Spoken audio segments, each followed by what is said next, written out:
வணக்கம் நண்பர்களே, நான் உங்கள் வெப் தமிழ் நண்பன். இன்னைக்கு நாம் பார்க்க போகிறது பாரதியாருடைய நாட்டுப்பற்று மிக்க ஒரு கவிதை, எந்தையும் தாயும் அப்படின்ற ஆரம்பிக்கக்கூடிய கவிதை. இதில் பார்த்தீங்கன்னா நம்முடைய நாடு எவ்வளவு பக்தி மிக்க நாடு, எவ்வளவு அன்பு மிக்க நாடு, எந்த மாதிரியான மனிதர்கள்லாம் வந்து அன்றைக்கு வாழ்ந்திருக்காங்க, நம்முடைய முன்னோர்கள் எப்படிப்பட்டவங்க அப்படின்ற பற்றி இல்லாமல் ஒரு பாரதியாருடைய ஒரு பார்வை தான் இந்த கவிதையில் நம்ம பார்க்க போகிறோம். இதை பார்க்குறதுக்கு முன்னாடி நம்ம சேனல் வரைக்கும் சப்ஸ்கிரைப் பண்ணாதவங்க மறக்காமல் சப்ஸ்கிரைப் பண்ணுங்கள். பக்கத்தில் இருக்க பெல் பண்ணி கிளிக் பண்ணிட்டு தொடர்ந்து வீடியோ பாருங்கள். இந்திய திருநாட்டில் பிறந்த எல்லோருக்குமே நாட்டுப்பற்று ரொம்ப அவசியம். இன்றைக்கு மட்டுமல்ல, என்றைக்குமே நம்முடைய நாட்டின் மீது, மண் மீது நமக்கு பற்றுதல் வேண்டும். அதை நம்முடைய குழந்தைகளுக்கும் கற்றுத்தர வேண்டும்.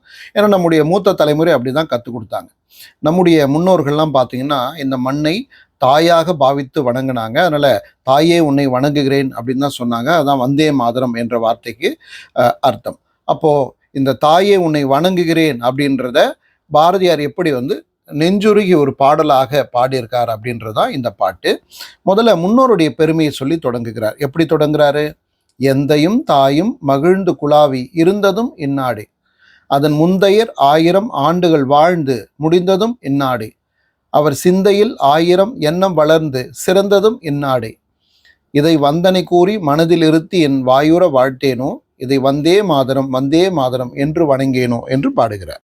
இதனுடைய பொருள் என்ன பாருங்க. எந்தையும் தாயும், அதாவது என்னுடைய தந்தையும் என்னுடைய தாயும் மகிழ்ச்சியாக தங்களுடைய வாழ்நாளை வாழ்ந்து கழித்த நாடு எந்த நாடு? இந்த நாடு தான். அது மட்டும் இல்லை, அதற்கு முன்பாக முந்தையர் 1000 ஆண்டுகள், அவங்களுக்கும் முன்னாடி நம்முடைய பாட்டன் முப்பாட்டெல்லாம் வந்து வாழ்ந்து 1000 ஆண்டுகளாக வாழ்ந்து மகிழ்ச்சியாக அவங்களுடைய வாழ்நாளை முடித்ததும் இதே நாடுதான். அது மட்டும் இல்லை, வெறுமனே அவங்க வாழ்ந்துட்டு போல, அவங்க சிந்தையில் 1000 எண்ணம் வளர்ந்து சிறந்ததும் இந்நாடு என்றார். அவங்க சிந்தனைகள் பார்த்தோன்னா உயர்ந்த சிந்தனைகளாக இருந்தது. இந்த நாட்டை, இந்த உலகத்தை எப்படியெல்லாம் முன்னேற்றுவது என்கிற நல்ல சிந்தனையோடு வாழ்ந்தார்கள். அப்படி வாழ்ந்ததுனால தான் இன்றைக்கெல்லாம் நம்ம மகிழ்ச்சியாக இன்றைக்கு வாழ்ந்து கொண்டிருக்கிறோம். அப்படிப்பட்ட எண்ணம் வளர்ந்து சிறந்ததும் இந்த நாடு தான் அப்படின்னு சொல்கிறார்.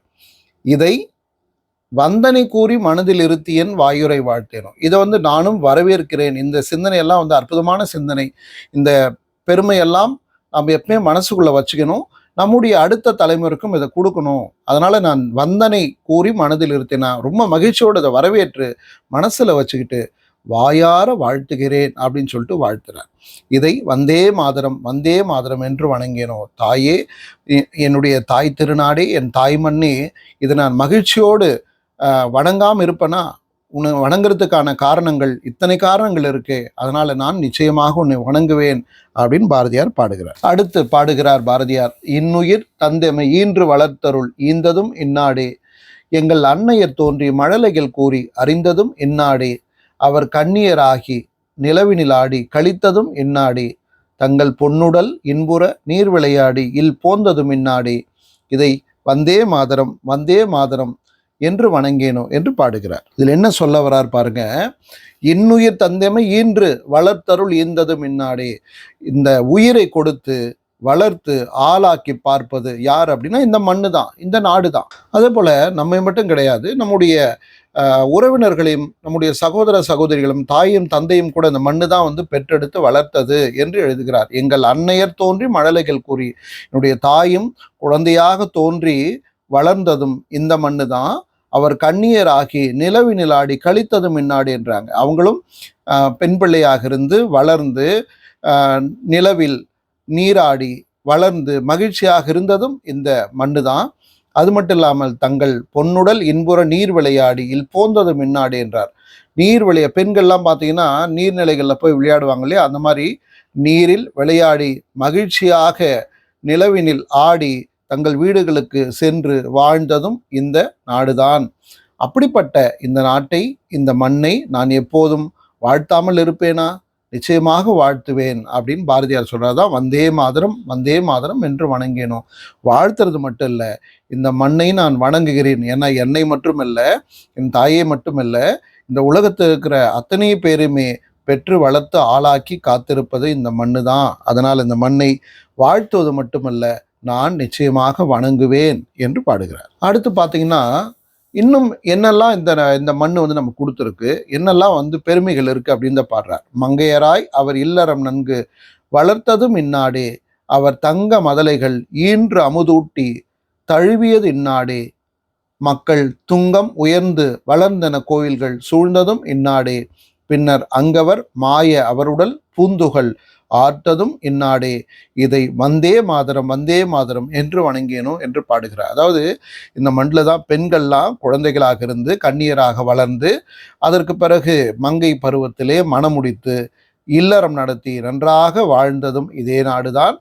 வாழ்ந்து அதனுடைய பலனாக நல்ல பிள்ளைகளை பெற்று அவர்களுக்கு பாலூட்டி அவர்களை தழுவி வாழ்த்தி வளர்த்ததும் இந்த நாடுதான். தங்க மதலைகள் ஈன்ற அமுதூட்டி என்று எழுதுகிறார். அமுதூட்டி வளர்த்ததும் இந்த நாடுதான். அது மட்டும் கிடையாது, மக்கள் துங்கம் உயர்ந்து வளர்கன கோயில்கள் சூழ்ந்ததும் இந்நாடு என்றார். இந்த மண்ணில் பார்த்தீங்கன்னா நிறைய கோயில்கள் இருக்கு. எதற்காக? இங்க வாழ்றவங்க எல்லாம் அறத்தோடு வாழ வேண்டும், இறை நம்பிக்கையோடு வாழ வேண்டும். அப்படிப்பட்ட அந்த இறை நம்பிக்கையும் பக்தியும் அவர்களை ஒழுக்கத்தோடு மகிழ்ச்சியாக வாழ்வதற்கு வளர்வதற்கு வழிவகை செய்யும். அதனால் அப்படிப்பட்ட கோயில்கள்லாம் நம்முடைய முன்னோர்கள் உருவாக்கி வச்சுருக்காங்க இந்த மண்ணில். அப்படிப்பட்ட மண் இது அப்படின்னு சொல்கிறாங்க. பின்னர் அங்கவர் மாய அவருடல் பூந்துகள் ஆர்த்ததும் இந்நாடு என்றார். கடைசியில் பார்த்தீங்கன்னா யாராக இருந்தாலும் அவர்கள் ஒரு நாள் மடிந்துதான் ஆக வேண்டும், இறந்துதான் ஆக வேண்டும். அப்படி இறந்த பிறகு அவர்களை எரித்தோ அல்லது மண்ணில் புதைத்தோ சில காலம் கழித்த பிறகு அவங்க மண்ணோட மண்ணாயிடுவாங்க, துகளாயிடுவாங்க. அப்படிப்பட்ட மண்ணோடு மண்ணாகி இந்த மண்ணோடு கலந்து போகிற வாழ்க்கை தான் இங்கே நம்முடைய மக்களுக்கு இருக்கிறது, குறிப்பாக இந்தியர்களுக்கு இருக்கிறது. அது எல்லோரும் உணர்ந்து கொண்டிருக்கிறார்கள் அப்படின்றது எழுதுகிறார். அப்படிப்பட்ட நம்ம பிறந்ததும் இந்த மண்ணில் தான், வளர்ந்ததும் இந்த மண்ணில் தான், வாழ்ந்ததும் இந்த மண்ணில் தான், இறந்த பிறகு மண்ணோடு மண்ணாகி தான் நாம் போக போகிறோம். அப்படிப்பட்ட இந்த மண் என்பது தாய்க்கு சமமானது. அதனால் தாயே, என்னை வளர்த்த தாயே, தாய் மண்ணே, உன்னை நான் வணங்காமல் இருப்பேனா? நிச்சயமாக நான் உன்னை வணங்குவேன் என்று எழுதுகிறார். அதாவது இது மூலமாக பாரதியார் சொல்ல வருது, இந்த மண் மீது நாம் பற்றுக்கொள்ள வேண்டும், இந்த தாய் மண்ணை நாம் வணங்க வேண்டும். ஏன்னா இந்த மண்ணு தான் நம்மளை காப்பாற்றுது, இந்த மண்ணு தான் எல்லா விதமான வளர்ச்சி நமக்கு கொடுக்குது. வாழ்நாள் முழுக்க இந்த மண்ணோடு தான் நாம் பயணப்படுகிறோம். அப்படிப்பட்ட இந்த தாய் மண்ணை, தாய் நாட்டை நாம் பற்றுதலோடு எப்பவுமே மனசில் நினச்சிக்கிட்டே இருக்கணும். அப்படிப்பட்ட முன்னோர்கள் இந்த மண்ணில் வாழ்ந்திருக்காங்க. நாமும் அப்படி தான் இருக்கணும். நம்மளுடைய அடுத்த தலைமுறைக்கும் நாட்டுப்பற்றை கற்றுத்தர வேண்டும் அப்படின்னு தான் இந்த பாட்டில் பாரதியார் சொல்ல விழைகிறார். இந்த வீடியோவில் நான் சொன்ன கருத்துக்கள் எல்லாமே உங்களுக்கு பிடிச்சிருக்குன்னு நினைக்கிறேன். பிடிச்சிருந்தா கண்டிப்பாக லைக் பண்ணுங்கள், ஷேர் பண்ணுங்கள், கமெண்ட் பண்ணுங்கள். இது வரைக்கும் சப்ஸ்கிரைப் பண்ணாமல் பார்த்துருங்கன்னா மறக்காமல் சப்ஸ்கிரைப் பண்ணுங்கள். இது போன்ற நிறைய வீடியோக்கள் நம்முடைய சேனலில் இருக்குது. இலக்கியங்கள் சார்ந்து, இலக்கணம் சார்ந்து இன்னும் நிறைய வீடியோக்கள், அது கதை, நாவல், இந்த மாதிரிலாம் நிறைய போட்டிருக்கேன். பார்த்து உங்களுடைய கருத்துக்களை சொல்லுங்கள். உங்களுக்கு ஏதாவது வீடியோ வேணால் கமெண்ட் பாக்ஸில் கமெண்ட் பண்ணுங்கள். நன்றி நண்பர்களே. நான் உங்கள் வெப் தமிழ் நண்பன். இன்னொரு நல்ல வீடியோவோடு உங்களை சந்திக்கிறேன்.